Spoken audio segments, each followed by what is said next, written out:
Bonjour, voici les titres sommaires du journal Anti-Guyane de ce mardi 12 janvier 2010. Suite à 2 vols avec agression, personnel et direction du service courrier-colis de La Poste à Pointe-à-Pitre se mobilisent pour dénoncer la violence dont sont victimes les facteurs. Les enquêteurs de la police nationale poursuivent leurs investigations à Redoute après le meurtre par arme à feu d'un jeune de ce quartier foyalais. En Guyane, avec la victoire du non à la consultation populaire sur le changement de statut, les principaux élus ont été désavoués, à l'exception du maire de Cayenne. Au sein de la direction des activités courrier-colis de La Poste, basée à la messagerie de Pointe-à-Pitre, personnel et direction se mobilisent pour dénoncer la violence dont sont victimes les facteurs. Les 31 décembre et 9 janvier dernier, 2 professionnels ont été menacés à l'arme blanche et se sont vus dérober leur scooter à Bergevin. S'ils ne sont pas physiquement blessés, ils souffrent aujourd'hui de traumatisme psychologique. L'un d'eux est en arrêt de travail pour 1 mois, secoué après avoir subi 3 agressions du même type. Hier, en signe de protestation, le courrier n'a pas été distribué et aujourd'hui une marche silencieuse a été organisée. Afin de remédier à ces problèmes de sécurité, la présence des forces de l'ordre sera renforcée. Les scooters très prisés des jeunes délinquants seront remplacés par des modèles moins convoités et ces derniers seront munis d'alarmes. Les 2 véhicules volés et leur contenu ont été retrouvés en 15 minutes à peine dans des cages d'escalier. En revanche, les agresseurs courent toujours. Le président de la Fédération des associations des professionnels de l'hébergement et du tourisme lance un appel au rassemblement à tous les professionnels de près ou de loin concernés par ce secteur pluriel afin de lui donner un nouveau souffle. Ce sera l'objet de l'Assemblée générale de la FAPHT vendredi au Gosier. Nicolas Vion, qui se défend d'être dans une dynamique de protestation, entend travailler en faveur du développement. Sauvons nos entreprises, sauvons les emplois qu'elles portent.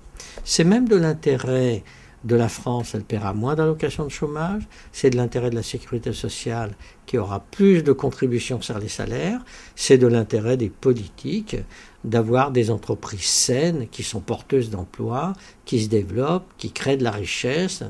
L'industrie touristique compte plus de 5000 entreprises et 15 000 emplois directs et contribue au PIB local à hauteur de 7% selon Nicolas Vion.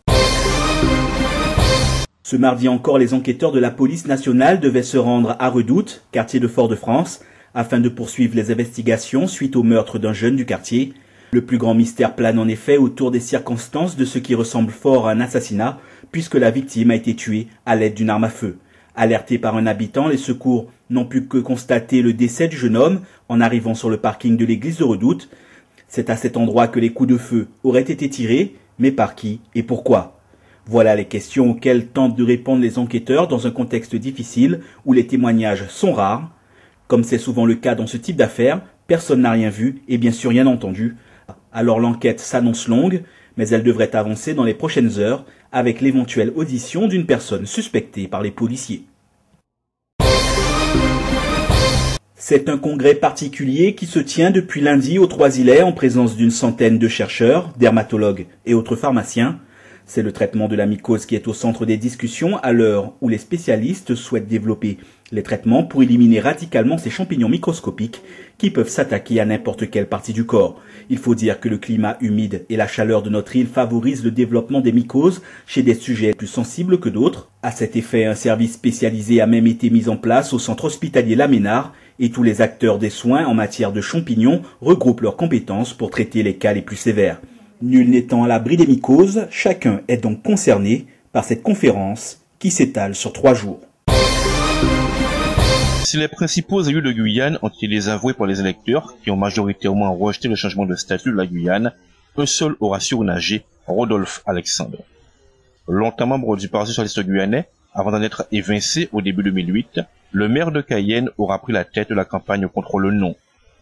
Favorable dans un premier temps à l'Assemblée unique, dans le cadre de l'article 73, avant un éventuel changement de statut dans le temps, Rodolphe Alexandre apparaît comme un nouvel homme fort du champ politique guyanais. Au point que sans même attendre les résultats de la consultation du 24 janvier prochain, certains le voient déjà à la tête d'une liste aux élections régionales de mars prochain. L'émotion était au rendez-vous dimanche matin pour la dernière messe célébrée par le Père Catherine en l'église de Saint-Georges-de-Yapo. Sur l'autel et sur les bancs, des moments de peine se mêlaient à des scènes de joie. Les fidèles, particulièrement jeunes, pour nombre d'entre eux, ont tenu à saluer celui qui aura passé 2 ans à la direction de la paroisse. Les larmes aux yeux, le Père Catherine, dont c'était la première mission en Guyane, a été touché par les marques de reconnaissance qui lui ont été adressées. La célébration s'est déroulée en présence de Monseigneur Emmanuel Lafont, évêque de Guyane. Remplacé par le père Ernest, le père Catherine s'est notamment vu confier une mission au village Mong de Cacao.